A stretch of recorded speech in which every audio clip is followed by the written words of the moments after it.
Alright, welcome back for part 2, the student-to-student discussion. You should have spent about 5 minutes on the warm-up, and for the discussion, it's going to take the bulk of our lesson. It takes about 25 minutes in total to complete, in 2 parts. Again, I can see that here because it says 1 of 2 before I click the next button. So in this part, I need to use the diagram below to explain medical conditions. We're going to take turns explaining with our partner medical conditions from our own reading, that's why it says your medical conditions, and use the diagram and the following sentence starters. The medical condition I investigated was the medical condition affecting the body's ability to get the molecules. This medical condition works like this. So you're going to explain how the molecules move through the body, and once it has condition, how or why the number of molecules that the cells get, remember that's the smallest possible part of your body that helps you live, changes because of the condition. So Lisa has this condition, I would expect to see her test results. I'm going to go ahead and use each of these sentence starters to give you an idea what they look like for asthma. So I'll go ahead and start right now. I would turn to my partner and I would say, the medical condition I investigated was asthma.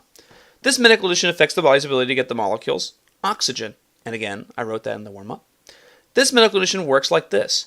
Asthma affects the respiratory system because when a person breathes, the tubes in their lungs sometimes get irritated and contract. And when they contract like that, they get much smaller. When they're smaller, the tubes are tinier and unable to take in as much oxygen as normal. So they get less oxygen overall, and it becomes harder to breathe. If Elisa has this condition, I would expect to see in her test results that she was getting less oxygen in her lungs, because with asthma, her lungs would shrink, and she would have a harder time breathing.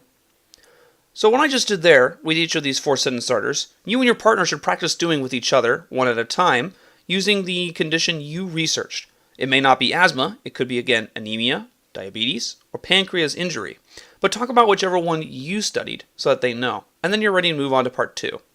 Which you can do by clicking this button here. In part 2, you're going to compare test results to data from your sim. Again, we're going to follow the directions because that's the first thing we should always do when looking at one of these problems. 1. Work with your partner to compare Elisa's test results to your experiments with the sim. In previous lessons, you did an experiment with the simulation. You can find it back in 2.4, which you can get back to by scrolling to the top, clicking on this Chapter 2 icon, and then picking Lesson 4 from the menu that comes when you click it. I'm not going to click it now so we can stay focused on this lesson, but you should be able to go back and do it on your own to find it. So you're going to look at that data, and then you're going to compare Lisa's test result below to the healthy body and the body condition with results. And then ask yourself, does this evidence support the claim that Lisa has this condition? Then switch and compare to the other condition your partner has. If you have the same condition, you'll go ahead and skip this step. Then you'll discuss to see if your evidence agrees with the group and agree on a diagnosis. The group in this case is our class, as a class will decide what the diagnosis should be. So we can look at this test result, and we can see the total glucose molecules absorbed by Elisa's cells, the total amino acid absorbed by her cells, and the total oxygen absorbed by her cells, and the oxygen she takes in for breath. In the case of this test result, I can tell that she definitely doesn't have asthma. You might ask yourself why. The easiest way to tell why is the oxygen she takes in per breath.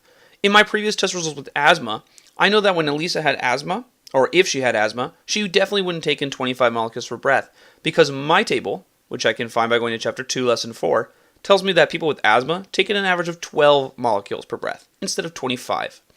Once you're done with that, and you're done with your discussion, there's nothing to hand on this page, so you're ready to move on. Be sure you thoroughly discuss it though, because this will tell your partner how much you know, and will give your partner a chance to tell you how much they know.